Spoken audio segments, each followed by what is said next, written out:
Entonces, hoy vamos a hablar de la fisiología de los procesos celulares, era el nombre de la unidad, y vamos a empezar por cómo se comporta o cómo se divide el líquido en un cuerpo humano. En el cuerpo humano de un hombre, hablando de un hombre adulto, tomándolo como medida, el 60% del peso corporal está conformado por agua. Sí. De ese 60%, el 40% está conformado, está contenido en el líquido intracelular, por eso tú lo ves acá, por Sí. eso tú lo ves acá. Luego, el 15% está en el líquido intersticial y el 5% en el líquido intravascular, que lo ves acá. Bueno, de la parte del líquido intravascular me falta el tejido linfático, que debería estar acá, tú sabes, entre el intersticio, pero era muy difícil hacer la animación por los espacios. Sí. Entonces, si tenemos en cuenta un hombre adulto de 70 kilos, estamos hablando que 42 kilos van a corresponder a agua. Ya sabes que la densidad es 1, la densidad del agua, o sea, 42 litros van a ser de agua. 28 van a estar contenidos en el líquido intracelular, ¿sí? 10 en el espacio intersticial y sí, alrededor de 3,5 litros en el líquido intravascular. Es decir, entre venas, arterias y tejido linfático. Sí, porque muchas veces nos olvidamos que el tejido linfático existe y que forma parte del sistema circulatorio. Luego están las cavidades transcelulares. ¿Tú sabes cuáles son las cavidades transcelulares? Como la sinovial, ¿Perdón? como la sinovial, puede ser. Por ejemplo, las cavidades sinoviales, también el líquido peritoneal, o sea, la cavidad peritoneal, la cavidad pleural, la cavidad craneana. Sí, a eso se refiere con cavidades transcelulares, que es muy poco en relación a todo lo que está contenido. ¿Sí? ¿Y por qué crees tú que te he puesto estas flechitas acá? Por, por el transporte, puede ser, del agua o del líquido. Claro, porque el agua está fluyendo entre estos tejidos. O sea, para que algo llegue a la célula, todo está transportado por el sistema circulatorio. Entonces, para que ese algo llegue a la célula, cambio de color. Para que algo que estaba de acá llegue a la célula, tiene que pasar al tejido intersticial primero y luego del tejido intersticial tiene que pasar al espacio intracelular. ¿Sí? Entonces, por ejemplo, ¿qué pasa cuando tú vas al cine y te comes unas palomitas y las palomitas estaban muy saladas? Te da sed, ¿cierto? Sí. Claro, ¿por qué? Porque los osmorreceptores detectan un aumento en la concentración de sodio, son aumento en la osmolaridad, entonces el agua siempre va a querer diluir, porque el agua pues es un diluyente, entonces el agua siempre va a querer diluir y la mayor concentración está en este momento en tu espacio intravascular. Entonces el intravascular te va a sacar agua del intersticial y el intersticial a su vez te va a sacar agua del intracelular y por eso es que así es como tú te deshidratas. ¿Sí? Entonces, el agua está constantemente recirculando entre estos tres espacios. ¿Te queda más claro?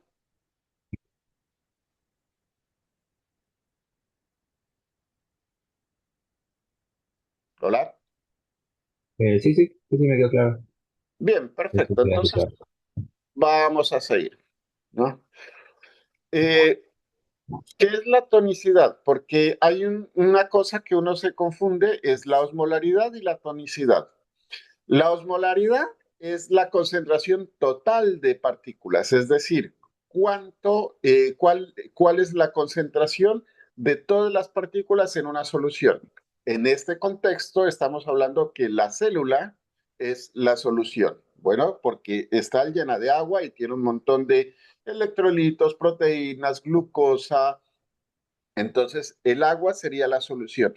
Pero la tonicidad toma en cuenta únicamente las partículas que son osmóticamente activas, es decir, lo que no puede atravesar la célula y por lo tanto te genera presión osmótica. ¿Se entiende? Sí, Y, ahí, dígame, y eso te responde a una de las preguntas que me hiciste ayer, el de la, ¿cuál era la pregunta? del Me boom, la olvidé. del nitrógeno ureico. Ah, sí, sí. Ahora, eh, listo. ¿Qué entiendes tú en este gráfico? Me hace acordar mucho de química del tema de cuando cambiaban las concentraciones del ¿Cómo? medio, de cuando cambiaban las concentraciones del medio. Por Claro, ejemplo, exactamente. Es decir, acá estoy simulando un experimento en el cual yo metí una célula en tres soluciones distintas, en una solución hipotónica respecto de la célula. O sea, si la osmolaridad de la célula es 300 miliosmoles, esta solución hipotónica es menor, por ejemplo, 290 miliosmoles. Entonces, está más diluida que la célula. Entonces, ¿qué hace el agua? Ingresa hacia la célula y la célula se hincha, o sea, se pone turgente. ¿Se entiende el concepto?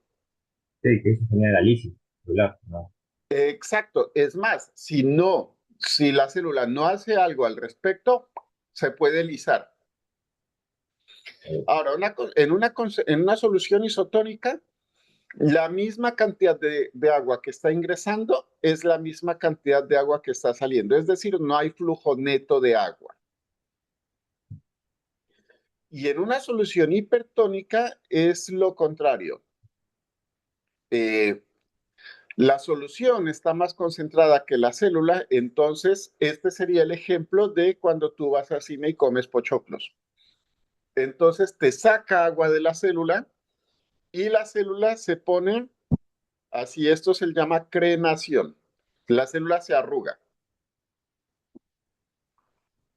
Bien, pero la célula tiene mecanismos para combatir esto, ¿sí? Entonces, para controlar el volumen celular, la célula tiene tres mecanismos. Un mecanismo a corto plazo, mecanismos a largo plazo y mecanismos de control humoral. Entonces, a corto plazo, los mecanismos van a activarse cuando hay un cambio en la osmolaridad del medio y están mediados por movimiento de iones tanto al interior como al exterior de la célula. Es decir, la célula va a controlar el flujo de iones porque los iones, al ser, por ejemplo, el sodio, que es un acuacrito, si la célula ingresa sodio, pues al mismo tiempo ingresa agua. Y si la célula saca sodio, al mismo tiempo va a estar sacando agua. ¿Listo? Ahí pueden entrar las bombas, por ejemplo, de potasio. Exactamente, exactamente. Entonces, por ejemplo, aquí vamos a ver el primer mecanismo, es decir, cuando la célula quiere disminuir el tamaño, ¿sí? Entonces, la célula está en un medio hipotónico. Recuerda, si está en un medio hipotónico, le ingresa agua a la célula y la célula quiere deshacerse de ese exceso de agua porque si no se va a estallar, ¿sí? Va a llegar a la lisis. Entonces, la célula va a expulsar iones para reducir la presión osmótica y perder agua. Esto lo hace mediante la salida de potasio y de cloro por canales activados por estiramiento o volumen. Es decir, mira, la célula aumenta de tamaño y al aumentar de tamaño se activan canales de estiramiento, ¿sí? No es tanto que la célula detecte cambio en el volumen, sino que lo que detecta es el estiramiento de los canales y estos canales se abren y permiten la salida de potasio y de cloro. ¿Por qué crees tú que salen potasio y cloro? Por el gradiente puede ser. Por la gradiente, claro, porque estos iones son iones intracelulares. No es que no los tengamos en el espacio extracelular, pero la mayor concentración es intracelular. O sea, si tú ves un ionograma, por ejemplo, te vas a dar cuenta que el sodio está, por ejemplo, en 135 y el cloro está en 8 miliequivalentes por litro, por ejemplo. ¿Por qué? Porque lo que te miden es la concentración en el suero, no en el interior de la célula. ¿Listo? Entonces, también pueden salir aminoácidos. ¿Por qué? Porque los aminoácidos siguen siendo moléculas pequeñas que te pueden ejercer presión osmótica. Si una molécula es demasiado grande, ya no te va a ejercer presión osmótica. Y con eso te respondo otra pregunta también. Igual te hice una diapositiva por pregunta explicándotelas. Entonces vamos a ver qué es lo que pasa acá, por ejemplo. Acá tenés una célula, ¿listo? Le entró líquido y mira cómo la célula va a reaccionar.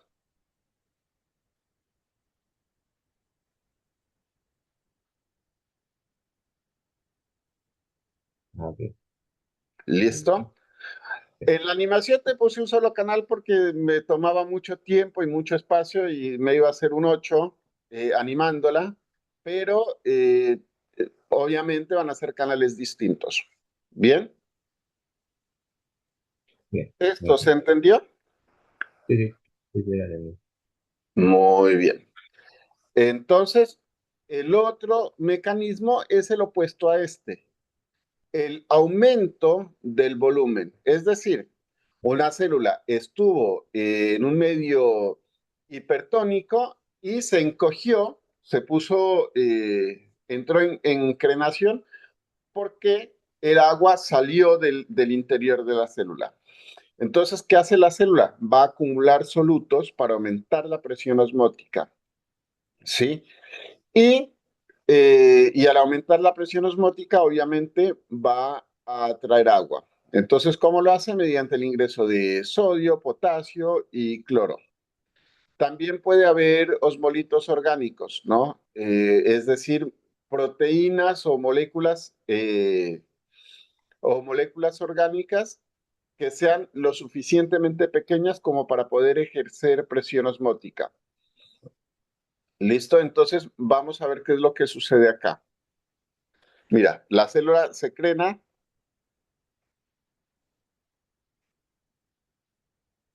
el sodio debería entrar. No sé qué pasó acá. Es un error Ok. de tamaño, pero esto debería entrar a la célula. Sí, Bien. Este, pero bueno, entonces lo logras entender que esto aumenta el volumen de la célula. ¿Por qué? Porque al cambiar la presión osmótica, logró atraer agua y la célula recupera su tamaño normal. ¿Hasta cuándo recuerda? Homeostasis. Entonces, hasta que la célula recupere el tamaño normal. ¿Listo? Y hasta que las concentraciones se restablezcan, es decir, hasta tener una osmolaridad de 300 miliequivalentes por litro. ok. Bien, esos son los mecanismos a corto plazo, ¿sí? Ahora, mecanismos a largo plazo, ¿cuándo se activan? Cuando los cambios en la osmolaridad son persistentes, ¿sí? Entonces, ¿qué es lo que va a hacer la célula? Ya va a hacer cosas eh, más duraderas, cosas que por ahí ya, en las cuales por ahí ya interviene la presión, la expresión génica, por ejemplo. ¿A qué me refiero? Por ejemplo, aumentar o disminuir transportadores y canales de membrana. ¿Por qué? Porque si aumento los transportadores y aumento los canales, al mismo tiempo estoy aumentando la capacidad de intercambio que tiene la membrana. ¿Se entiende? Sí, sí. También en la síntesis o degradación de compuestos orgánicos, ¿no? Como glicerol, sorbitol, trealosa. ¿Por qué? Porque esto, al ser compuestos orgánicos, al modificar la síntesis o degradación, esto lo va a hacer en 2 minutos. Esto ya es algo que toma un poco más de tiempo. Y también en la modificación del citoesqueleto para adaptarse a cambios del volumen sostenido. ¿Por qué crees tú que modificaría el citoesqueleto?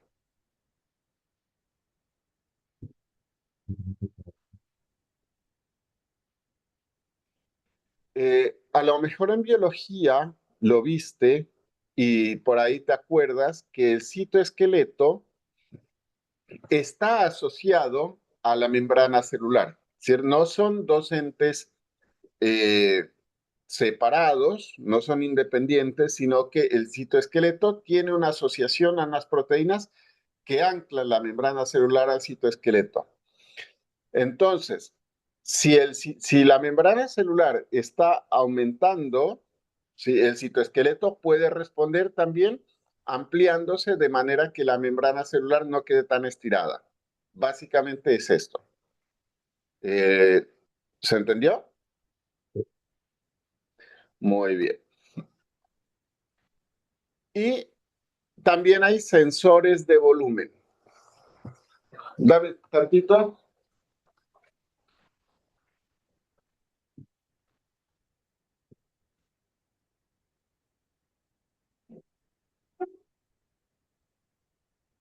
Ya. También tenemos sensores de volumen, sensores de cambio de volumen. No es que sean sensores de volumen, por ejemplo, como la agujita de el tanque de combustible del auto, porque lo que sensan no es el volumen como tal, sino cambios en el estiramiento de los canales, por ejemplo. ¿Sí? Entonces, ¿qué tenemos acá? En los sensores mecánicos tenemos canales iónicos que son mecanosensibles que se abren o cierran, lo que te decía, detectan el estiramiento. Entonces van a detectar ya sea la turgencia o la crenación de la célula. Y el citoesqueleto, lo que te decía, que la actina y los microtúbulos van a transmitir información de cambios a las proteínas que asocian el citoesqueleto a la membrana celular. Y también hay canales de señalización, cascadas de señalización que recuérdate, también se puede alterar la expresión génica. Bien. Ahora, tenemos también sensores osmóticos que van a detectar cambios en la concentración de iones, van a detectar también las proteínas, estas proteínas quinasas que son sensibles a cloro. Eh, no sé si lo viste tú en lo que adelantaron de este tema. Eh, Creo que lo habré visto capaz en bioquímica. O sea, mucho por bioquímica. ok. Bueno, pero básicamente te van a detectar la concentración de cloro. Y cuando detectan la concentración de cloro, van a activar o a inactivar una ruta. Y detectores de calcio intracelular. Recuérdate que el calcio es muy biológicamente activo. O sea, el calcio no es que está tranquilo y campante en el citosol. ¿Por qué? Porque el calcio te puede activar quinasas, el calcio te puede desatar la contracción de proteínas contráctiles. Entonces, el calcio normalmente está secuestrado, ¿sí? Entonces, ¿hacia dónde se secuestra? Por ejemplo, hacia la cerca, hacia la membrana celular, o sea, se lo saca, o hacia la mitocondria. Entonces, los detectores de calcio intracelular permiten estas cosas. Entonces, esta es la vía de WNK, que es este gen del que te había hablado. Ok. Este, ¿sí? Entonces, mira, tú tienes acá una célula que está en tamaño normal, ¿sí? Cuando la célula ingresa a una concentración hipertónica, ¿sí? Entonces, la célula tiene que disminuir su tamaño. Sí, no, tiene que aumentar su tamaño, perdón, aumentar. ¿Por qué? Porque sacó agua. Entonces, se va a activar este gen, ¿sí? Que lo que te hace, en últimas, lo que te va a hacer el gen es activarte este canal que sí, es seguro que lo vas a ver cuando lleguemos, lo vamos a ver cuando lleguemos a renal, que es un canal sodio-potasio 2 cloros. Te permite el ingreso de sodio, potasio y 2 cloros, y esto aumenta la presión osmótica, la célula retoma su tamaño ideal y luego, obviamente, cuando volvió a su tamaño ideal, entonces simplemente se reactiva, se elimina el exceso y se evita ya que la célula siga ganando más volumen. Y cuando la célula ingresa a una condición, está en una condición hipotónica, es decir, la célula está turgente, mírala acá, entonces la célula se tiene que deshacer del exceso de volumen. ¿Y cómo lo hace? Pues simplemente eliminando, lo vemos acá, ¿sí? Se inhibe la proteína, ¿sí? Yo creo que se pronuncia Wink, se desfosforila, mira que acá ya no está fosforilada, entonces ya está inactivo el gen, y al inactivarse, se saca el exceso de potasio y cloro, lo puedes ver acá, ¿sí? Y mira lo que hace también. ¿Tú sabes qué es esto? Una aquaporina. Exactamente, una acuaporina. Y al generar una acuaporina simplemente estás sacándote exceso de agua. ¿Alguna duda? Y en el caso de la hipertónica también agrega una aquaporina para el ingreso de agua. Claro, a eso me refería con modificación en la expresión génica. Sí, porque tú estás cuando, recuérdate que lo que la célula expresa, por ejemplo, en la membrana celular, es muy variable dependiendo de lo que la célula necesite hacer en ese momento. Hay algunas cosas que las puede hacer rápido y hay algunas cosas que toman un poco más de tiempo. Entonces, modificaciones en la expresión génica es esto, por ejemplo. Mira, están expresando una acuaporina para permitir que salga o que ingrese agua acá. Y esto toma tiempo, porque tiene que hacer síntesis de proteínas, plegamiento, empaquetamiento y ubicarla en la membrana.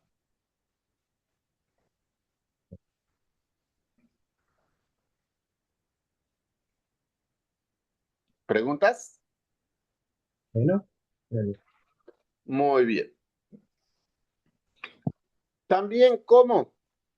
Activando rutas, ¿no? Las vías, las MAP quinasas. ¿Qué son las MAP quinasas? Son reguladores de la expresión génica. Entonces, cuando se activa la vía de las MAP quinasas, en últimas lo que se va a hacer es que se haga más síntesis de proteínas, pero ¿qué proteínas? Transportadores, ¿sí? Canales, eh, que le permitan a la célula poder reaccionar de otra manera. ¿Sí? Estos ya son mecanismos a largo plazo. Y también otros canales que son los TRP y piezo. Entonces tienes, por ejemplo, TRP4 que es sensible a la turgencia y va a activar la salida de potasio y cloro. Y TRPM7 que es sensible a la crenación, o sea, cuando la membrana se encoge y permite la entrada de sodio y magnesio. Y piezo 1 y 2 son mecanosensibles que van a responder a la tensión en la membrana y van a hacer, mira, van a activarte vías de MAP quinasas. Sí, es decir, te van a modificar también expresión génica.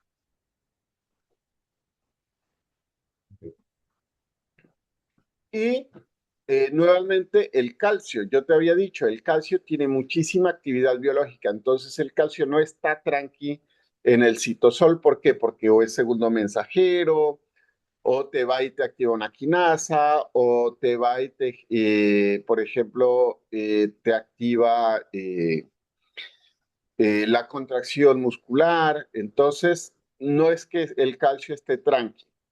Entonces, ¿dónde, dónde está? Normalmente está fuera de la membrana, está en el retículo endoplásmico o transitoriamente puede estar en la mitocondria también. Entonces, cuando se dice que la entrada rápida de calcio a través de mecanos sensibles se activa la calmodulina, por lo que te digo, se quiere modular el calcio de manera que esté secuestrado. Y proteínas que controlan exoendocitosis y canales transportadores, de manera que el calcio se lo pueda sacar o se lo pueda mandar a la cerca o se lo pueda bombear hacia la mitocondria.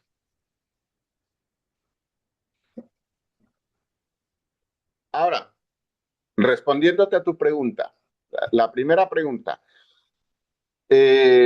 cuando se mide la osmolaridad efectiva plasmática, pero solo da los valores de glucosa y sodio, ¿no pongo el BUN o pongo un valor promedio? Mira, esta es la fórmula de la osmolaridad plasmática total, ¿sí? 2 por concentración de sodio, por concentración de glucosa, sobre 18 más nitrógeno ureico sobre 2,8. Sí, tú tienes acá el nitrógeno ureico, pero ¿qué pasa? Recuérdate, la osmolaridad te mide la presión osmótica, o sea, te mide la concentración total.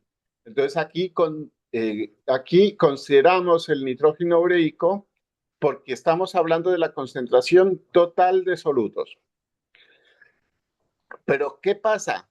Que el nitrógeno ureico puede atravesar libremente la membrana y al atravesarla fácilmente no va a ejercer presión osmótica. Entonces tú no lo vas a incluir precisamente por eso. Porque mira la fórmula como es acá. Sí, te sacas de encima el BUN. ¿Por qué? Porque al atravesar la membrana no te va a generar presión osmótica. ¿Queda claro? Y, por ejemplo, ¿cuál sería un valor normal del boom? ¿Perdón? Y los valores normales de boom serían como 15, 30, ¿no? Por ahí. No te logro escuchar. Tipo, en los valores de la urea, ahí el boom, los valores normales serían, por ejemplo, 30, puede ser.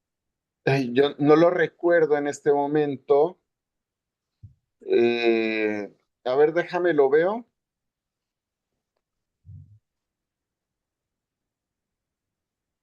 Mm, un valor normal.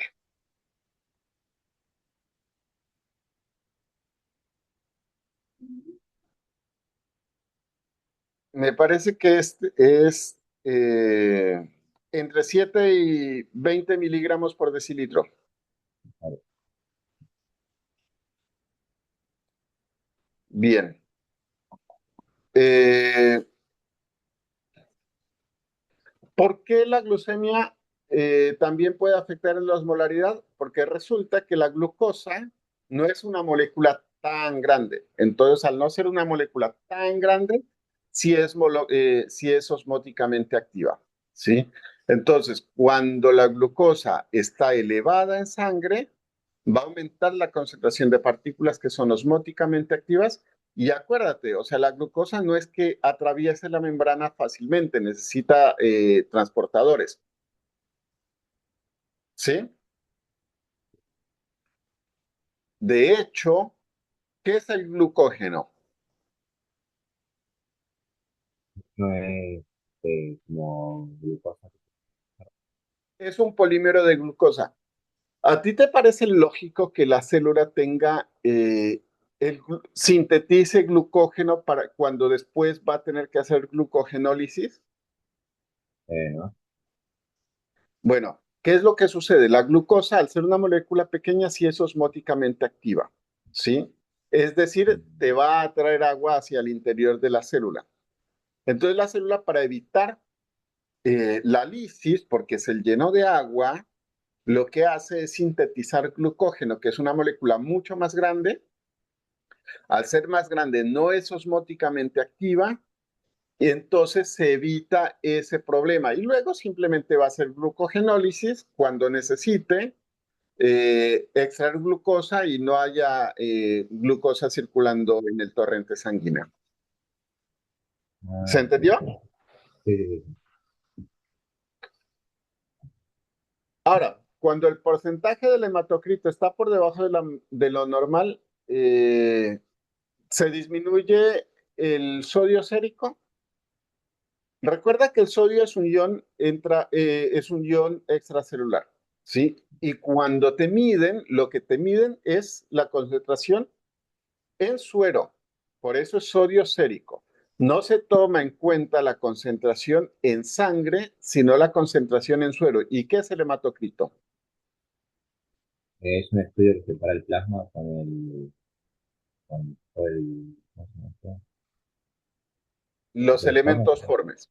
Exactamente. O sea, el hematocrito es en realidad el porcentaje de la sangre que depende de los eritrocitos, que normalmente es de entre el 35 al 45%, así cuando la persona tenga un hematocrito bien pulento, pero eh, ten en cuenta que se sacó los eritrocitos, ¿sí? Cuando se mide el hematocrito. Entonces, no, la cantidad de glóbulos rojos no te va a afectar la natremia. ¿Se entiende? Ah, ok, ok. Es que, por ejemplo, me han dado un ejercicio que era como, que eran varios pacientes y te dan como análisis. Tenías que identificar qué análisis correspondía a cada paciente. Bien. Ahora, ¿qué puede suceder? Que el paciente esté deshidratado o que el paciente esté sobrehidratado. Bien. Entonces, ¿qué pasa? Cuando el paciente esté deshidratado, obviamente vas a reportar una anatremia mayor porque tienes más solutos, es decir, más sodio en una concentración menor de solventes, porque está hemoconcentrado. O al contrario, si la persona está sobrehidratada, pues diluiste ese sodio en una mayor cantidad de agua.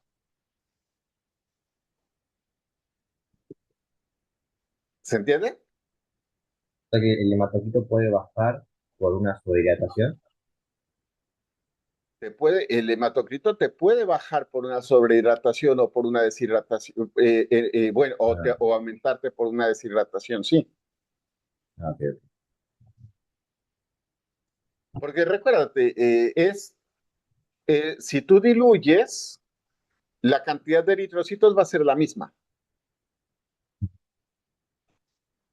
¿Se entiende? O sea que, por ejemplo, no se puede relacionar mucho el tema de la bulimia con esto. Así Eh, ¿Me repites que no te escucho muy bien? que, claro, pues yo lo relacionaba mucho con la bulimia, por ejemplo.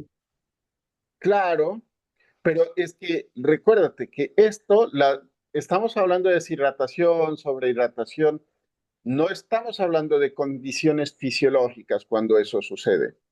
Estamos No, hablando de alteraciones. no. Bueno, tú me habías dicho que pH lo tenías bastante claro, así que es solamente un pequeño recuento. Sí, ya sabes que el pH es en realidad una escala, sí, que sirve para medir la concentración de protones. Sí, y en base a esto, vamos a ver qué tan ácido o tan básica es una solución, o qué tan ácido o tan alcalino. Ecuación para determinar el pH. Recuerda que el pH, la escala va de 0 a 14. 7 es el punto neutro, que es el pH del agua.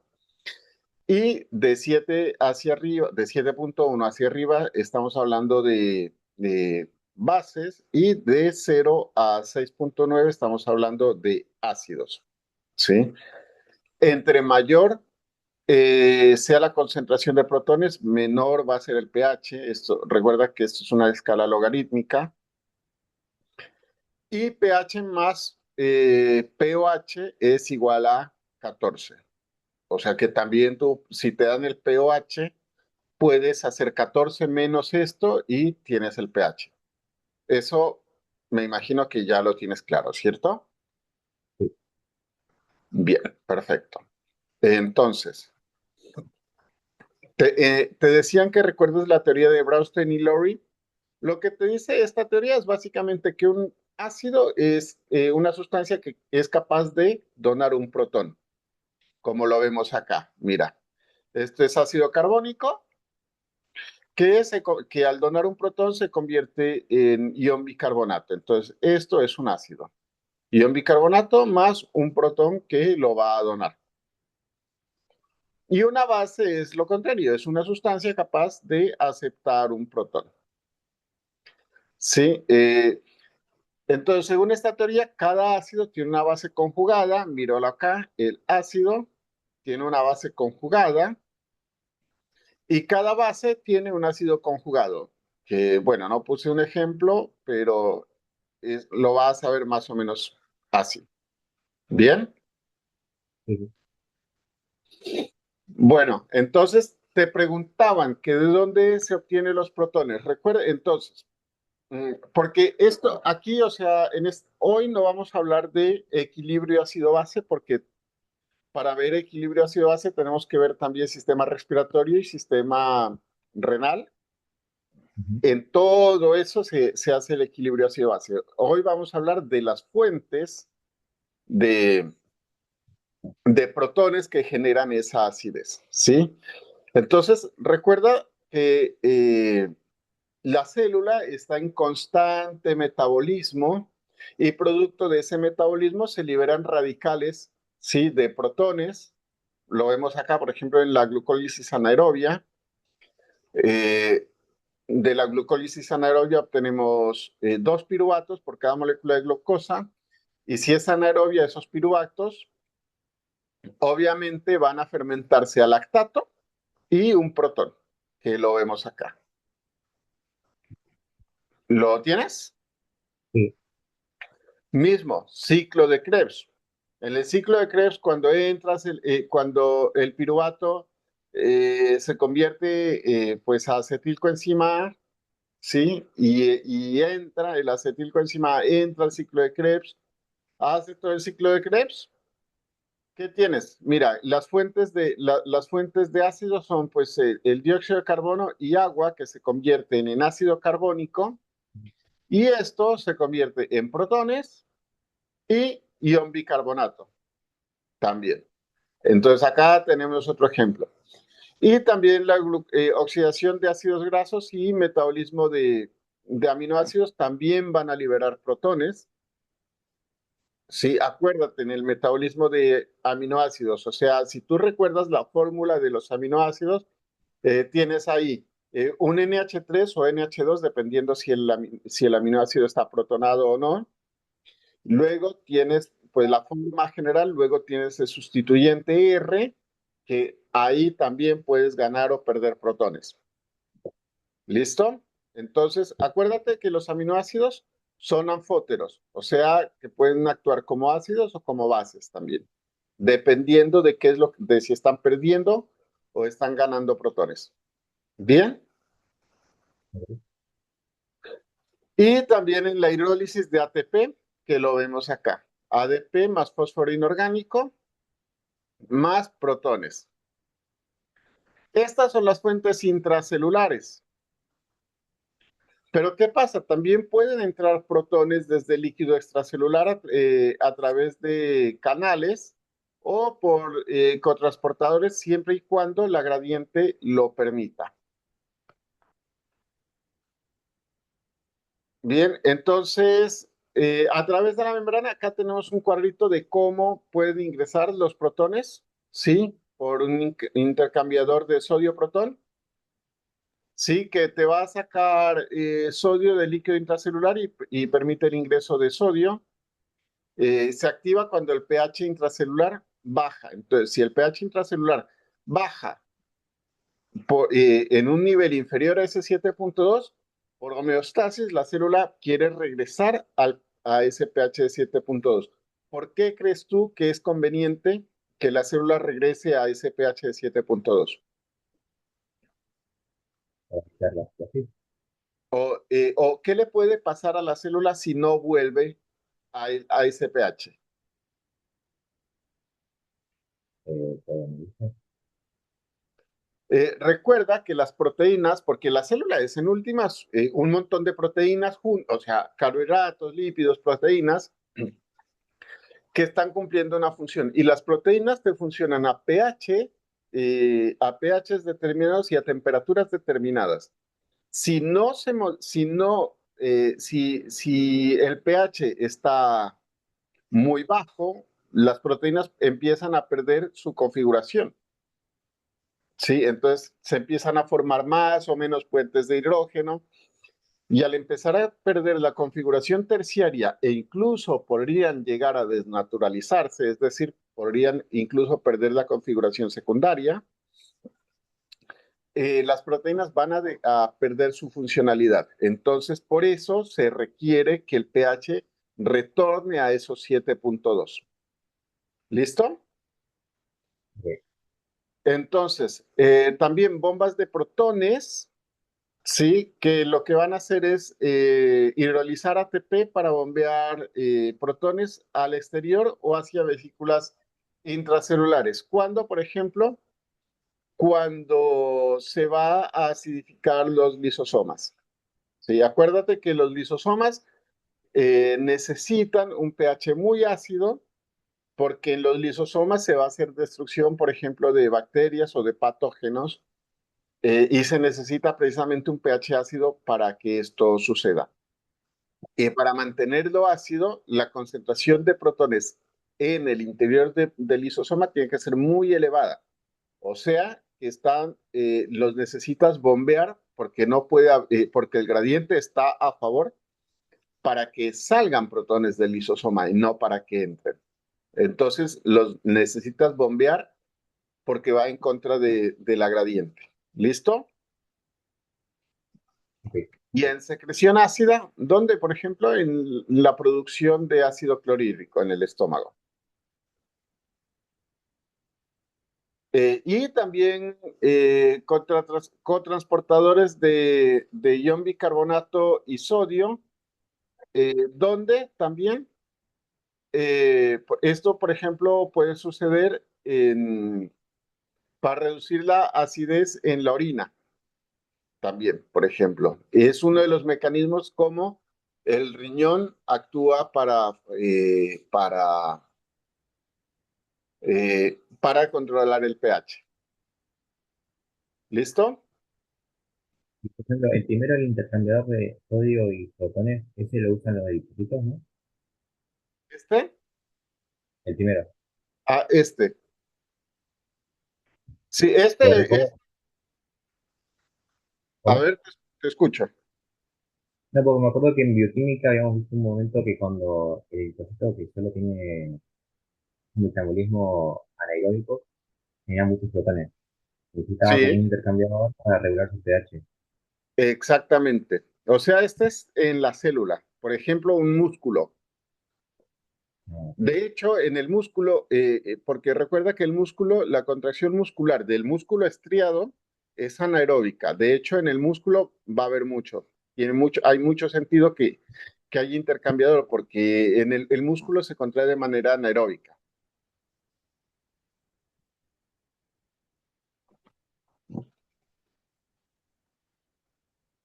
¿Se entiende? sí, Bien, perfecto. ¿Podemos continuar? sí. Listo.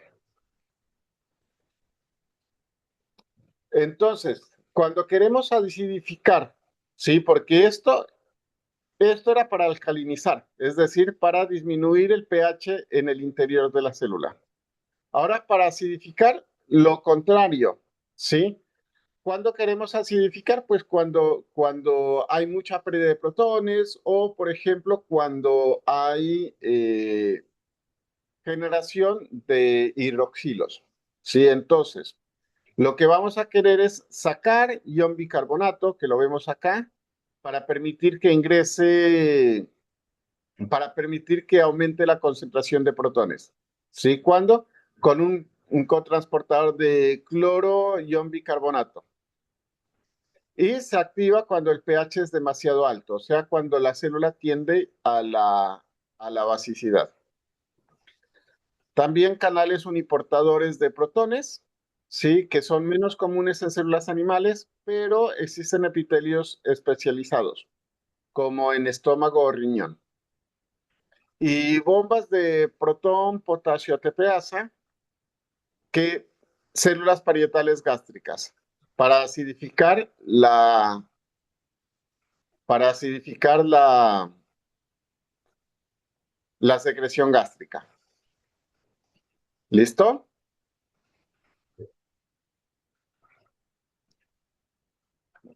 Y eso era las regulaciones directas. Y ahora, indirectamente, por la carbonato anhidrasa que va a catalizar la conversión entre dióxido de carbono más agua, se convertiría en ácido carbónico. Y al convertirse en ácido carbónico, esto luego se va a convertir en protón más ion bicarbonato. Vimos esta reacción, es esta, pero ten en cuenta que no solamente está en el ciclo de Krebs, está en otros tejidos también. Bueno, Ok. ¿y qué es la anhidrasa carbónica? Y también buffers intracelulares. ¿Tú sabes lo que es un buffer? Sí, un amortiguador para evitar el cambio tan drástico de pH. Son amortiguadores. Efectivamente, y se requiere el uso de amortiguadores o la presencia de amortiguadores para evitar los cambios bruscos de pH. ¿Qué sirve como amortiguadores? Como amortiguadores sirve, por ejemplo, proteínas, ion fosfato, ion bicarbonato, también hemoglobina en los eritrocitos, aminoácidos, también acuérdate que los aminoácidos al ser anfóteros te pueden actuar también como amortiguador. Y van a captar o liberar protones para evitar los cambios bruscos en el pH. Ok. Bien, ahora vamos a hablar del calcio también, porque es que el calcio tiene muchísima actividad biológica. De hecho, cada que hay calcio, eh, está pasando algo. Cuando llegues a ver otras rutas biometabólicas, vas a ver que el calcio siempre está por ahí metido. Bien. ¿De dónde podemos obtener el calcio? Eh, ¿De dónde podemos obtener el calcio? ¿De medio extracelular, del retículo endoplásmico o de las mitocondrias? ¿Sí? Lo que yo te había explicado antes, el calcio puede estar por el exterior de la célula y si está en el interior de la célula, va a estar secuestrado o en la matriz mitocondrial o va a estar secuestrado en el retículo endoplásmico. ¿Sí? Eh, la ubicación, tanto en el fluido intersticial o en el plasma, y el calcio está en mayor concentración acá, o sea que estaría a favor para que ingrese el calcio. La gradiente le va a favorecer el ingreso. En el retículo endoplásmico es donde se almacena principalmente el calcio. ¿Y cuándo se libera? Cuando se está respondiendo frente a una señal, por ejemplo, contracción muscular. Y la matriz mitocondrial también va a aumentar el calcio, va a acumular el calcio temporalmente y participa en la señalización y el metabolismo. Es una, y de hecho, la liberación abrupta de calcio, ¿sí? Eh, es una señal de lesión celular y va a llevar a la célula a apoptosis. Sí, entonces por eso yo te digo, el calcio siempre está moderado y siempre, generalmente siempre está secuestrado para que no ande suelto por ahí haciendo desastres en el citoplasma. ¿Sí? Sí. ¿Cómo va a entrar el calcio? El calcio o cómo va al llegar el calcio al citoplasma, mejor. ¿Sí? De, desde el exterior va a entrar por canales dependientes de voltaje.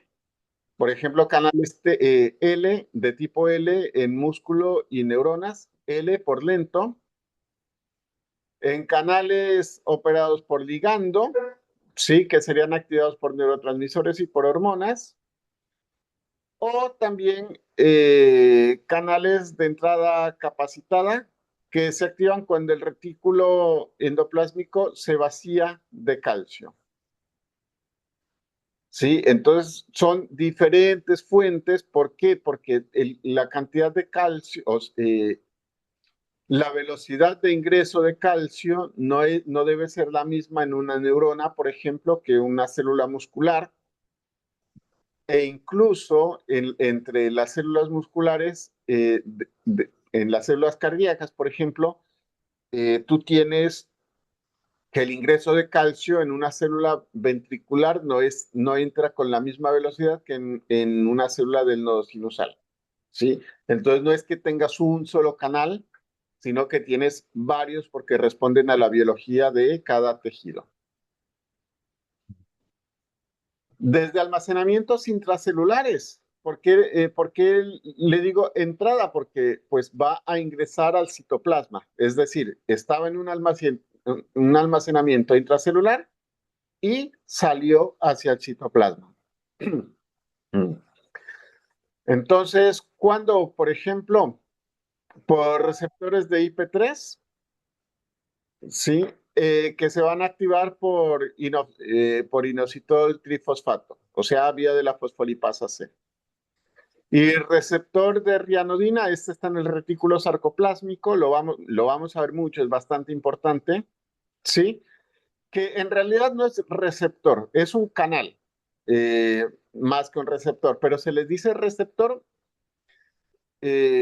porque es un canal acoplado a un ligando. Uno, es un canal dependiente del ligando, y dos, porque la industria farmacéutica, al bloquearlo, entonces dicen bloqueantes del receptor de rianodina. Entonces se quedó como receptor, pero en realidad es un canal.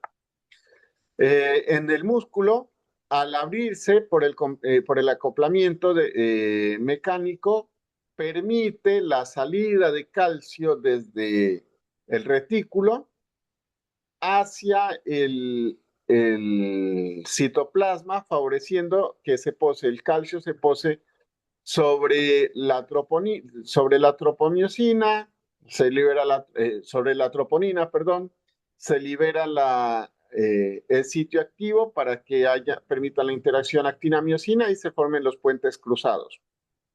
Si no lo has visto todavía, lo vamos a ver cuando lleguemos a fisiología de la contracción muscular, eh, pero eso es lo que sucede acá con el calcio.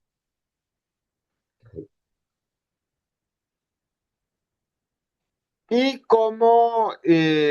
acá estamos hablando, sí, de cómo lo vamos a sacar, sí, entonces, ¿cómo nos vamos a deshacer de ese calcio extracelular? Entonces, por una bomba de calcio ATPasa de la membrana plasmática, es decir, lo vamos a bombear al exterior, por un intercambiador de sodio-calcio, este actúa también en la contracción del músculo cardíaco, sí, que te saca 3 sodios por un calcio que ingresa, pero se puede invertir. Y por la cerca. ¿Te acuerdas del receptor de rianodina? Sí. Bueno, la cerca te hace lo opuesto, o sea, el receptor, el receptor, los RIR, que en el corazón sería el RIR2, te sacan el calcio hacia el retículo sarcoplásmico. La cerca te hace lo contrario, te lo va a secuestrar nuevamente hacia el retículo sarcoplásmico. ¿Sí? Entonces, cuando el músculo se relaja, es porque el calcio volvió al retículo sarcoplásmico. ¿Bien? Ok. Y hay un importador mitocondrial de calcio que introduce calcio en las mitocondrias cuando la concentración es elevada. ¿Por qué? Porque mm, recuerda que no queremos tener calcio libre en el citoplasma. Entonces, cuando las demás fuentes están ocupadas y hay mucho calcio alrededor de la mitocondria, se activa este uniportador para sacarlo del citoplasma y tenerlo en la matriz mitocondrial. ¿Preguntas sobre el calcio? Bien. Bien. ¿Por qué es importante entender cómo funciona o de dónde sale el calcio? Porque lo vamos a ver en muchísimas reacciones. Por ejemplo, acá en adaptación lo vamos a ver. Y siempre va a aparecer el calcio por ahí rodeando y entonces te lo vas a cruzar siempre. Entonces es importante que entiendas de dónde salió, básicamente. Ahora sí, vamos a hablar de la adaptación celular. ¿Sí? Venimos hablando de fisiología. Tú sabes que la célula se mantiene en un espectro para funcionar y en relación de ese espectro, en relación de ese espectro, la célula va a tener variaciones. Entonces, cuando la célula recibe un estímulo, va a realizar una función y muchas veces esos estímulos pueden ser lesivos. Entonces, ¿qué es lo que hace la célula? Para mantener esa homeostasis, cuando hay un cambio en el entorno, la célula va a generar cambios que son reversibles, que le permitan retornar nuevamente hacia esa homeostasis. Los cambios los va a hacer tanto en la forma o también como en el funcionamiento. En la forma, por ejemplo, lo vimos cuando hablamos de metaplasia en la primera clase, medio lo mencionamos, no hablamos mucho, porque es en realidad eh, esto lo vas a ver con muchísima más profundidad en patología, pero te lo traigo acá porque preguntaban de apoptosis y por ahí si no te hablo de adaptación, ese tema va a quedar un poco en las nubes o un poco en el aire. Entonces te traigo acá el concepto de adaptación celular para que cuando lleguemos a apoptosis que todo quede más claro. Ahora, si el estímulo es muy grave desde un comienzo, entonces la célula va a perder la capacidad de adaptación porque el estímulo es muy grave desde un comienzo. Entonces ahí ya la célula va a sufrir un proceso de lesión celular. Que bien, si la lesión es reversible, la célula va a retornar hacia, hacia el estado normal porque va a poder revertir estos cambios. Y si la lesión es muy fuerte, la célula va a responder con un mecanismo de muerte que puede ser por apoptosis o por necrosis. ¿Tú entiendes la diferencia entre apoptosis y necrosis? Sí. Bien, bueno. Lo que hablábamos antes, o sea, homeostasis, cuando hay estrés, la célula se adapta y si la señal de estrés se sigue prolongando, puede haber lesión celular. Ahora, también puede haber lesión celular directamente cuando el estímulo es lesivo y fuerte desde un principio. Sí. Pero ¿qué pasa? La lesión puede ser transitoria, la célula revierte esta noxa, el estrés, lo que sea que le está generando la lesión, y al ser una lesión reversible, la célula vuelve a su estado normal. Esto es el concepto básico de homeostasis. Pero si la lesión es muy grave o se prolonga por mucho tiempo, la célula va a llegar a un punto de no retorno con lesión celular irreversible y va a responder con muerte celular.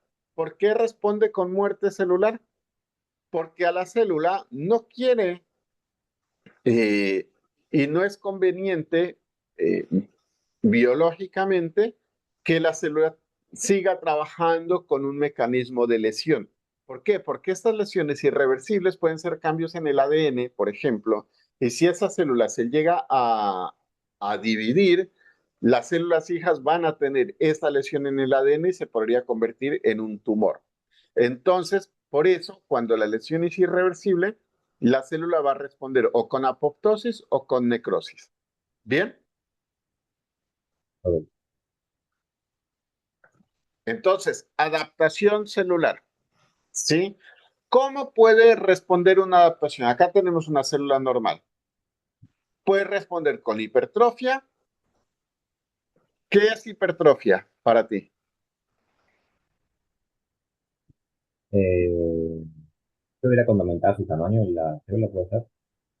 Cuando la célula crece, pero crece por o sea, cuando la célula crece, pero en volumen.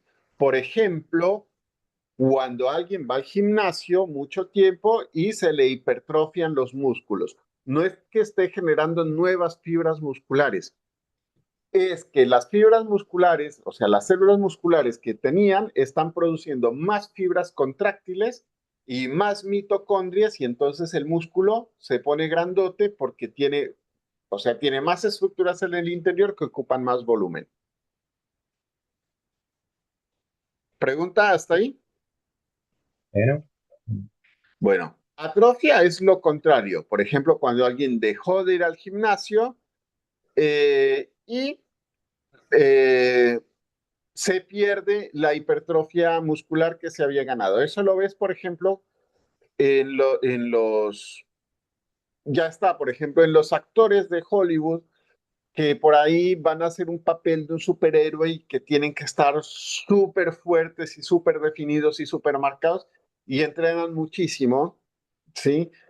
Pero luego están en otros papeles que no tienen los mismos requerimientos estéticos. Entonces ya incluso los mismos actores dicen es que tener un cuerpo extremadamente muscular como actor, para lo único que me sirve es para hacer superhéroes, pero para el resto no me garantiza ningún trabajo, ningún papel. Entonces prefieren no estar así de marcados como estaban, por ejemplo, cuando mm, hicieron Superman o Thor o cualquiera de estos. Entonces, los músculos se atrofian porque no hicieron el mismo régimen de ejercicio. ¿Listo? eh, La hiperplasia es el crecimiento, sí, pero en número de células. Entonces, mira que acá lo que creció el volumen y acá lo que crece es el número de células. ¿Listo? Entonces, ¿qué necesitas para que haya hiperplasia? Factores de crecimiento, por ejemplo, u hormonas. Y mira que acá en la hipertrofia, lo que necesitabas era un estímulo que permita el crecimiento celular. Ahora, cuando tienes un entorno que sea lesivo, te habías expuesto el ejemplo de la metaplasia del esófago, no sé si recuerdas, en la clase anterior, sí, la sí, sí. célula responde con metaplasia y es aquí la célula madre la que genera este cambio que es reversible, ¿sí? Que es reversible y en la metaplasia las células hijas van a cambiar su morfología. Entonces teníamos un epitelio escamoso que ahora va a ser cilíndrico porque un epitelio cilíndrico ya puede producir moco de manera que el ácido del estómago ya no le genere lesión a ese epitelio. Si se revierte el estímulo, lesivo, es decir, si combates la acidez, ¿sí? Entonces la célula retorna nuevamente a un epitelio escamoso simple. Y si no se revierte, entonces ya va a ser displasia. Entonces que ya las células pierden la normalidad. O sea, hasta aquí es reversible. ¿Lo entiendes? Ahora, tanto la hipertrofia como la atrofia, la hiperplasia, estas son fisiológicas o también pueden ser patológicas. Fisiológica, por ejemplo, la hipertrofia cuando vas a hacer ejercicio. Patológica, la hipertrofia del músculo cardíaco frente a una hipertensión. ¿Lo entiendes? ¿Lo captas? Sí, sí, sí, sí. Bien, la atrofia, por ejemplo, cuando una mujer que estaba en embarazo dio a luz, ya no tiene sentido que el útero esté enorme, o cuando una mujer estaba lactando, ya no tiene sentido también que las glándulas mamarias estén aumentadas de tamaño, entonces revierten y se atrofia el tejido. ¿Entiendes el concepto? Sí, sí, sí. Y patológico, bueno, cuando, por ejemplo, eh, una persona que sufrió una lesión medular, por ejemplo, y te das cuenta que los músculos son muchísimo más, los músculos de las piernas son muchísimo más delgados, porque como nunca hizo ejercicio, entonces pierde toda la masa muscular. Hiperplasia también mismo en el útero, porque en el útero se generan nuevas fibras musculares también, células. Eh, Ok. ¿Para qué? Para poder albergar el feto. Entonces, no solamente son fisiológicas, también pueden ser patológicas. En cualquier momento se va a cortar, bueno, entonces ahí vamos a tener que esperar otros 10 minutos. Ok. Causas de lesión celular. ¿Qué es lo más importante para que haya una lesión celular? La restricción de oxígeno. Por ejemplo, cuando hay una hipoxia, cuando hay hipoxia, tanto por reducción del flujo, o sea, por isquemia, eh, o que sea la hipoxia como tal, ¿no? Por ejemplo, por insuficiencia cardiorrespiratoria o por una intoxicación con monóxido de carbono. También puede haber lesión celular por agentes físicos, como traumas mecánicos, traumas térmicos por radiación. Sustancias químicas o fármacos, como la glucosa, por ejemplo, en un diabético, la sal, oxígeno en concentraciones elevadas, veneno, cianuro, agentes infecciosos como virus, bacterias, parásitos u hongos, reacciones inmunes que pueden ser tanto autoinmunitarias como frente a agentes externos, alteraciones genéticas tanto por carencia de proteínas fundamentales o por acumulación de ADN, o desequilibrios nutricionales que pueden ser por carencia, como en el caso de desnutrición, o por excesos, como en el caso de la obesidad. Pues, ¿qué cosas pueden hacer que se genere la lesión celular? Lo más importante es la disminución de ATP, el daño mitocondrial. ¿Y qué pasa si hay daño mitocondrial? Eh, Si hay daño mitocondrial no se produce ATP. Y el aumento en la entrada de calcio. O sea, cualquier mecanismo que me genere disminución en la producción de ATP, daño mitocondrial o aumento en la entrada de calcio, me va a llevar la célula a un proceso de lesión celular. Entonces, ¿cómo actúan, por ejemplo, la disminución en la producción de ATP? Recuerda, entonces, ¿qué me puede hacer disminución en la producción de ATP? Que se reduzca la cantidad de oxígeno, la cantidad de nutrientes, que haya daño mitocondrial o la acción de tóxicos. ¿Qué sucede entonces? Si no se produce ATP, recuérdate que, por ejemplo, pues, tú puedes tener sodio intracelular. Y si no se produce ATP, no hay acción de las bombas, de la bomba de sodio y potasio, por ejemplo, entonces el sodio no se puede bombear. Y al no poderse bombear, perdón, al no poderse bombear, y al estar aumentado el flujo de sodio hacia el espacio intracelular, también hay retención de agua y esto puede llevar a la célula a edema.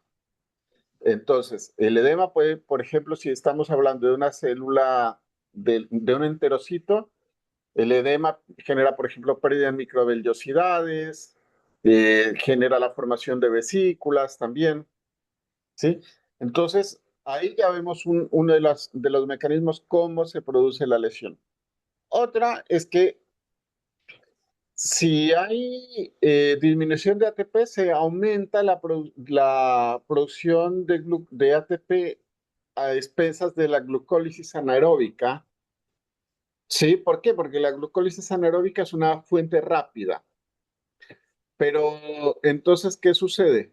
Eh, Aumenta la producción de ácido láctico. ¿Por qué? Porque el piruvato se fermenta a lactato y esto hace que disminuya el pH con una acumulación y al disminuir el pH se va a generar acumulación de cromatina intranuclear.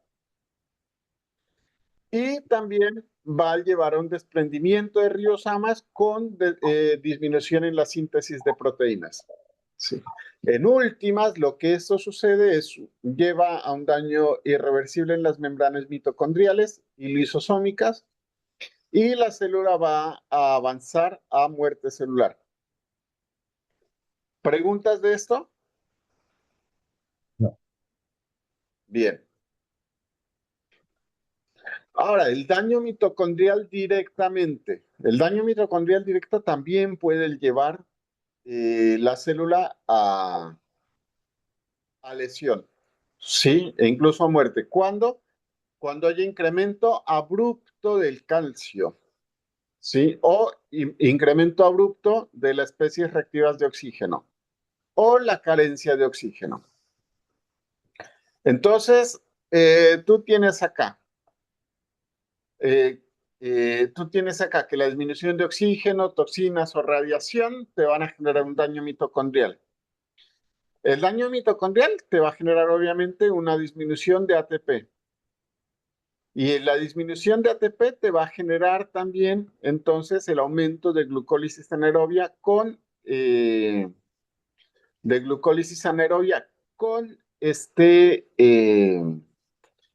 aumento en la producción de ácido láctico. Y todo eso te va a llevar a la célula a necrosis. Ahora, si lo que sucede es que disminuyen las señales de supervivencia o daño en proteínas, lo que se aumenta es la concentración de proteínas proapoptóticas y la disminución de proteínas antiapoptóticas, porque hay unas proteínas que favorecen la apoptosis y hay unas que se oponen a la apoptosis. Y todo esto se traduce en la salida de proteínas mitocondriales y cuando ya se encuentran esas proteínas en el citoplasma, eso es un marcador de apoptosis.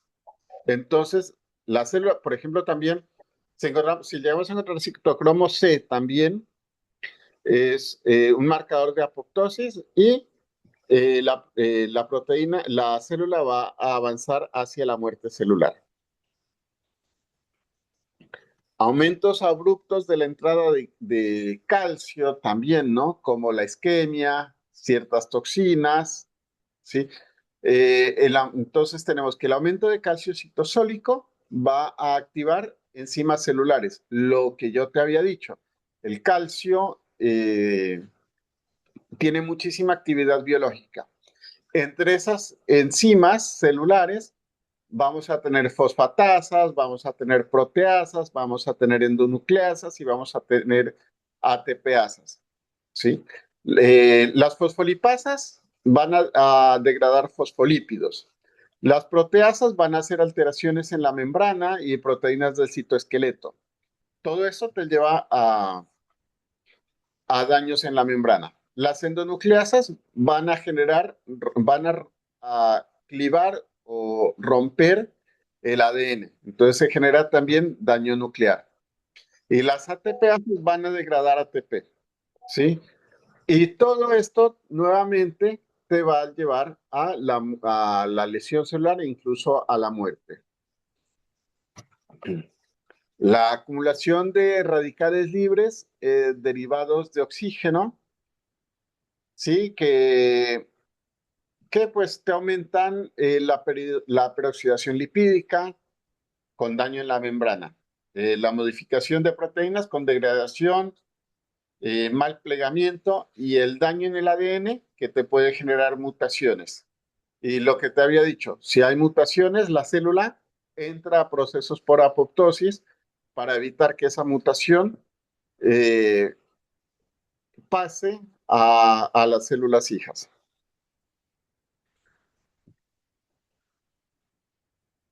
Defectos en la permeabilidad de las membranas. ¿Cuándo? Cuando hay pérdida de fosfolípidos, cuando hay también degradación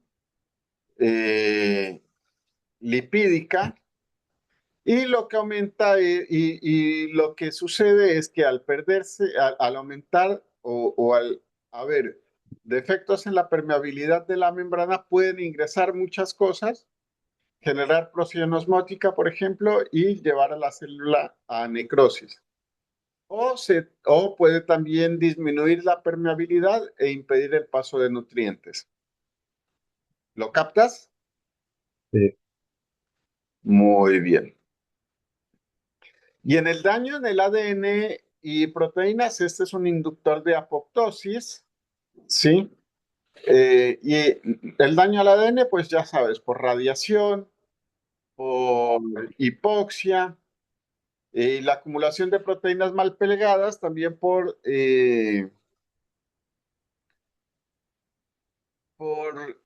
mutaciones en los genes que codifican para las proteínas o por daños en el empaquetamiento y en el plegamiento.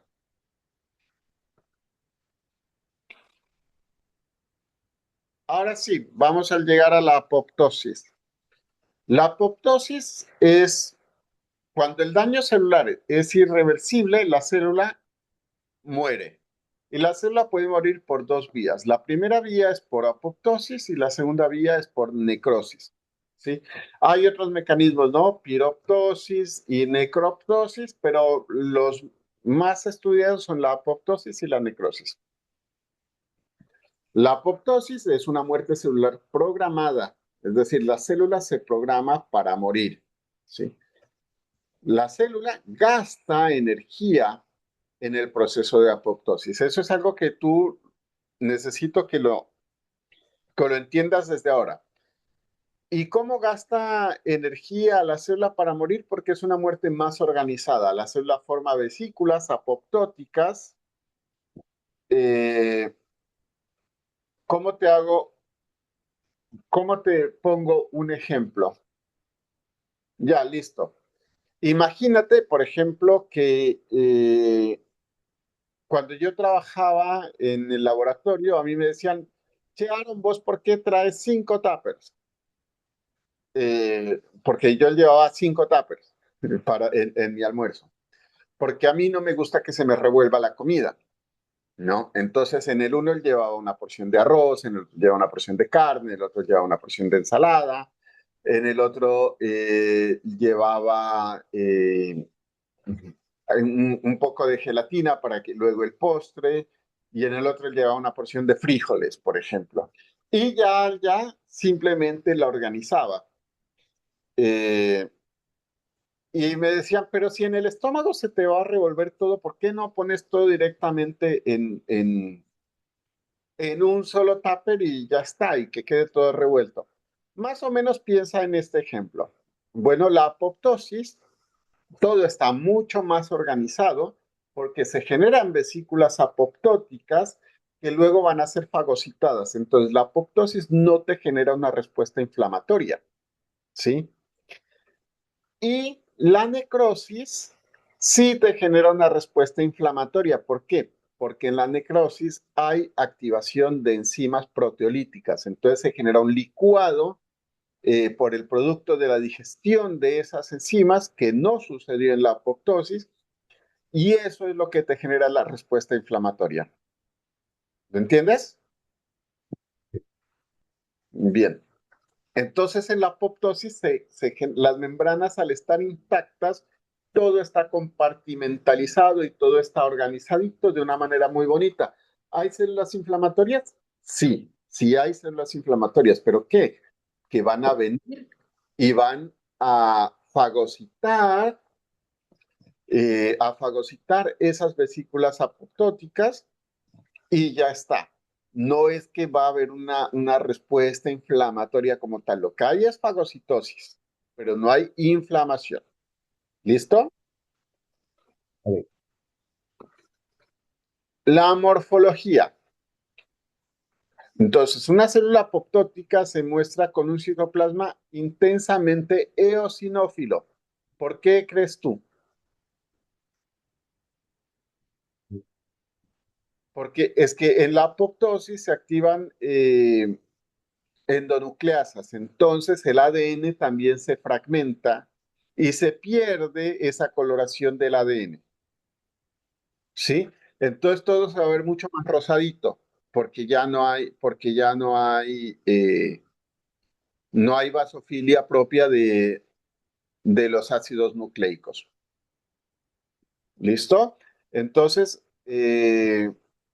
hay, eh, hay fragmentos de cromatina nuclear densa. No hay inflamación, importantísimo. Si tú ves inflamación, no es apoptosis. ¿Sí? Entonces, una célula apoptótica, ¿qué genera? ¿Qué hay? Retracción celular, porque se va a retraer.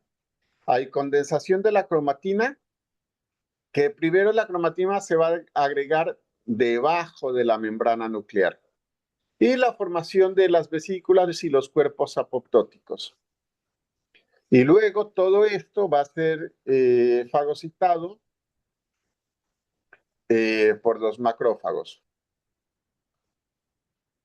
Acá tengo un ejemplo. Entonces, vamos a hablar un poco de la patogenia porque esto creo que es importante que tú lo tengas en claro y tenía otra diapositiva que era un montón de texto. Voy a intentar explicártelo por acá. ¿Qué habíamos dicho, Nicolás, que te podía generar lesión celular? Lo del daño al ADN, eh, el daño Sí. mitocondrial, ¿puede ser? Daño mitocondrial, o el ATP. Da- daño en el ADN, daño mitocondrial, ¿sí? También presencia de radicales libres, mal plegamiento en la proteína, ¿sí? Entonces, la fagocitosis puede suceder por dos partes o por dos rutas, ¿sí? O por dos vías. Una vía intrínseca, es decir, que se generó desde el interior de la célula, el estímulo apoptótico se da desde el interior de la célula y una vía extrínseca de donde el estímulo se da desde el exterior, ¿sí? Entonces, en la vía intrínseca, ¿sí? Eh, tú tienes una lesión celular que puede ser darse por pérdida de factores de crecimiento, por lesión en el ADN, ¿sí? Por un mal plegamiento de proteínas. Y hay unos sensores, ¿sí? Que son los sensores de la familia BCL2. Esto va a estar en el citoplasma, ¿sí? Los sensores van a activar, mira, a la mitocondria, ¿sí? Entonces, los sensores activan a los efectores que son de la familia de las proteínas BCL2, ¿sí? Que en la mitocondria se favorece la salida del citocromo C. Acuérdate que yo te había dicho, no puede haber citocromo C en el citoplasma. ¿Por qué? Porque estas son proteínas proapoptóticas, es decir, te aumentan la apoptosis. Y esto te hace la activación de unas caspasas. La vía C es dependiente de caspasas. Las caspasas iniciadoras, que luego son caspasas ejecutoras, y aquí hay gasto de ATP. ¿Sí? Entonces, las caspasas ejecutoras te activan endonucleasas y se empieza a fragmentar el núcleo. Míralo acá. Y se empiezan a formar los cuerpos apoptóticos. Mira cómo esta célula grande se va, se va fragmentando y va formando estas vesículas. ¿Lo ves acá? Sí, sí, sí. Bueno, ahora, la vía extrínseca, el estímulo se da desde el exterior. Entonces, en la vía extrínseca tienes una interacción entre ligandos y receptor, ¿no? Entonces, receptores FAS o receptores del factor de necrosis tumoral. ¿Sí? ¿Y qué pasa? Te activan proteínas adaptadoras que luego estas adaptadoras te activan las caspasas y continúa la vía común como lo habíamos explicado. Te activan las endonucleasas, también te activan ruptura del citoesqueleto. Y todo esto hace que se generen los cuerpos apoptóticos. Mira cómo tenemos ligando, ¿sí? ¿Por qué estos ligandos? Porque estos ligandos luego van a ser detectados por los fagocitos para que estos fagocitos van a deshacerse de estos cuerpos apoptóticos para que luego se dé la regeneración o la reparación. ¿Alguna pregunta de esto? No. Bien. ¿Te habían explicado apoptosis antes? En biología lo he muy, muy, muy por encima. No, Bien. Generalmente en biología uno le dicen es muerte celular programada y ya está. sí, sí. Bueno, entonces, ¿y qué pasa en la necrosis? En la necrosis, te lo voy a explicar acá. Déjame que...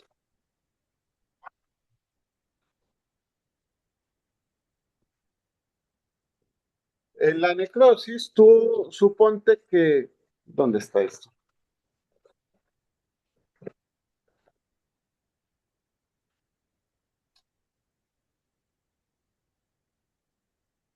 Vamos a suponer, porque no está dibujado acá, que tú acá tienes un lisosoma, ¿listo? Entonces, ¿qué pasa? ¿Qué tienes tú en el lisosoma? Muchas enzimas proteolíticas, ¿cierto? Sí, Entonces, estas enzimas en la necrosis, como este proceso no está regulado, en la necrosis estas enzimas empiezan a digerirte todo esto, ¿sí? Y no solamente estas células, sino que también empiezan a digerirte las células vecinas y eso es lo que te genera la inflamación, ¿sí? Entonces, mira, acá tú gastas ATP, ¿para qué? Para que todo este proceso, perdón, sea mucho más ordenado y al ser más ordenado no vas a licuar, no va a haber licuefacción del entorno y la única célula muerta es la célula comprometida. Entonces, por eso se mira la retracción celular. Mientras que en la necrosis tú ya vas a ver acá por ejemplo, muchas células inflamatorias, muchos polimorfos. Se me perdió Vas a ver ya muchísimos polimorfos también. Bueno, es básicamente eso es lo que sucede tanto en la apoptosis como en la necrosis. Bien, ¿alguna pregunta? no, no. Bien, ahora vamos a ver si puedo deshacerme de todo esto. Ya, ahí está. Listo. Entonces, mira lo que sucede acá. Tenemos apoptosis, ¿sí? Y tenemos necrosis. Mira entonces, se hace la fragmentación, se generan las vesículas proapoptóticas, ¿lo miras? Y Sí, Esto tiene receptores de manera que este macrófago simplemente va a venir y tuki, se fagocita esta célula. Esto es un proceso muchísimo más organizado. ¿Listo?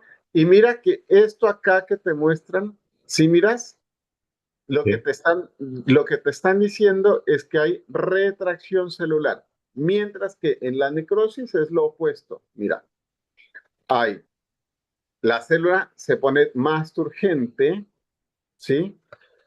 Se rompe la membrana celular y todo el contenido enzimático que tú tenías en la membrana celular queda libre en el intersticio.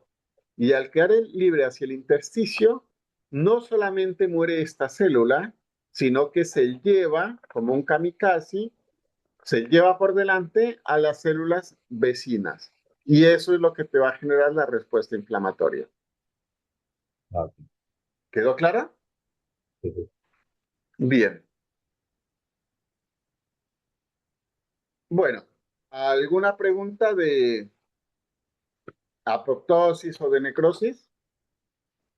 No, no, te hace una duda que me acabo acá, que es de la parte de daño mitocondrial, ¿La qué? que, no, de daño mitocondrial, Ajá.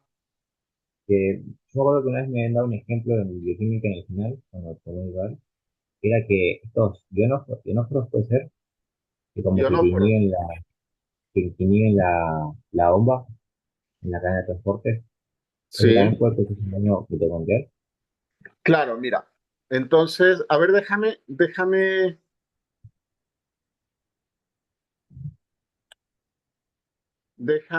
si me encuentro una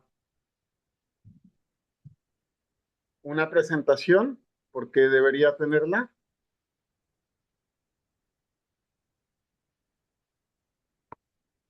Y si no, lo dibujamos, no hay problema. Eh, Vamos a dibujarlo. Bueno, entonces acá, tú tienes acá los complejos, ¿cierto? Sí, Bien. Complejo uno, complejo 2, complejo 3, complejo 4 y acá tienes la ATP sintasa. Bien, esto obviamente es la matriz y esto es obviamente el espacio intermembrana. Y eso es la membrana interna, ¿cierto? Aquí ya sabes, te llega a NAD reducido, se reoxida, sí, se reoxida, te da NAD oxidado y te bombea 4 protones, ¿sí? Acá te llega FAD. ¿FAD bombea o no bombea? no, No bombea muy bien. ¿Por qué no bombea? porque no tiene el, como, enviar el Porque FAD no es canal. Mira, FAD está solamente en una membrana.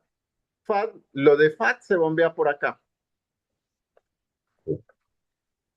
Otra cosa que yo no sabía y lo averigüé hace poco que estaba haciendo un video, NAD llega a complejo 3 y también a complejo 4 y FAD llega a complejo 3 y 4. Yo pensaba que NAD solamente llegaba hasta acá. Bien, y luego, bueno, ya sabes, ¿no? Los electrones, bien acá tenemos el citocromo C, ¿cierto? sí, Este es el que no puedes encontrar en citosol porque es proapoptótico. Bien, este. Ahora, ¿qué sucede si no hay flujo acá? ¿O qué no sucede si no hay flujo acá? y no ¿Para se qué, generaría gradiente para qué tú bombeaste los protones? para generar un gradiente que vuelva a entrar por la representación. Claro, entonces vas a tener esto, ¿cierto?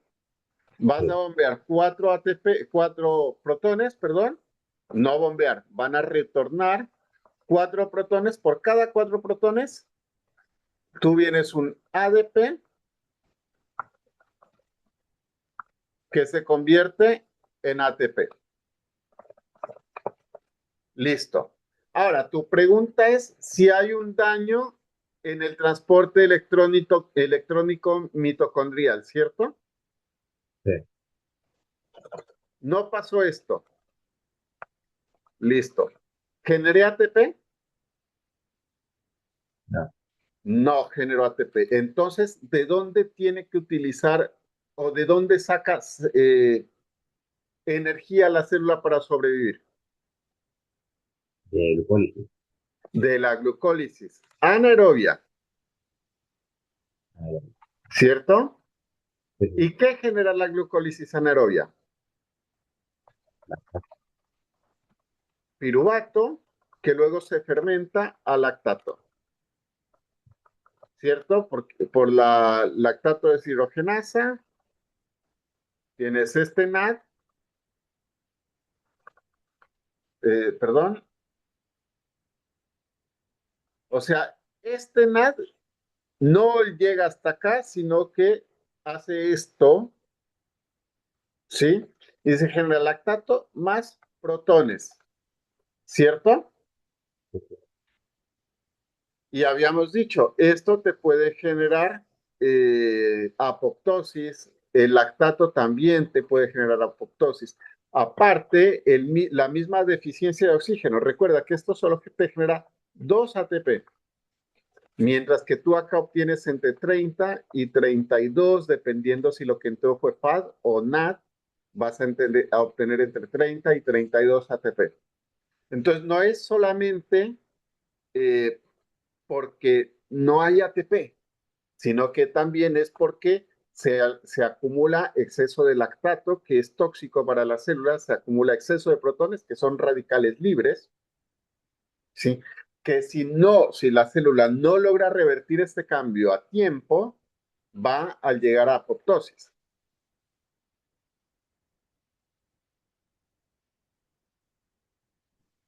Ah, ok, ok. También, por ejemplo, esto sucede también con el cianuro. El cianuro es inhibidor o es, ¿cómo es que se llama? ¿Enojo? ¿Puede ser? O desacoplante. Ah, se lo tengo. El cianuro es inhibidor, o sea, el cianuro te va a inhibir la bomba de protones, ¿sí? Entonces, directamente no se llega a generar gradiente, ¿sí? Mientras que un desacoplante te genera un canal alterno por acá, estos protones se regresan por acá y no pasan por la ATP sintasa y no se obtiene ATP. ¿Se obtiene cierta cantidad de ATP? Sí, pero no se obtiene el mismo rendimiento, ¿sí? Entonces, Pero, ¿quería inhibir la cadena?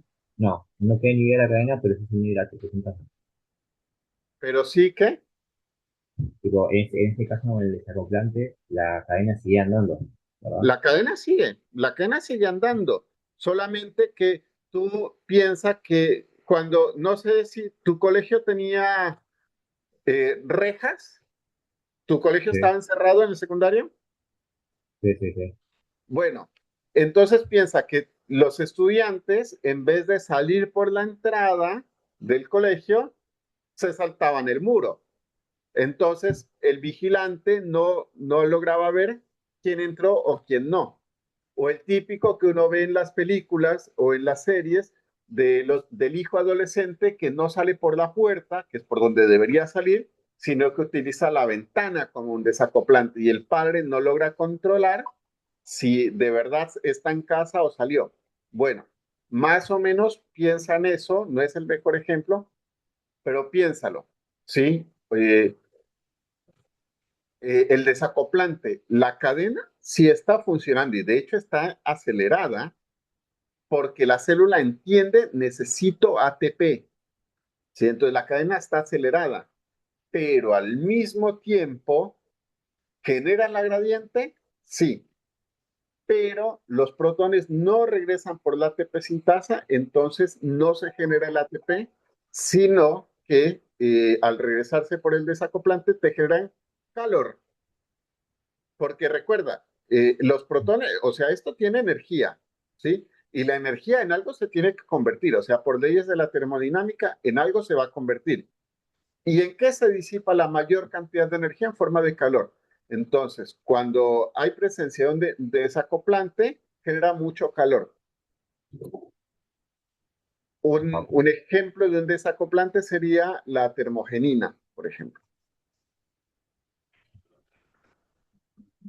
Bien. ¿Alguna pregunta? No, no.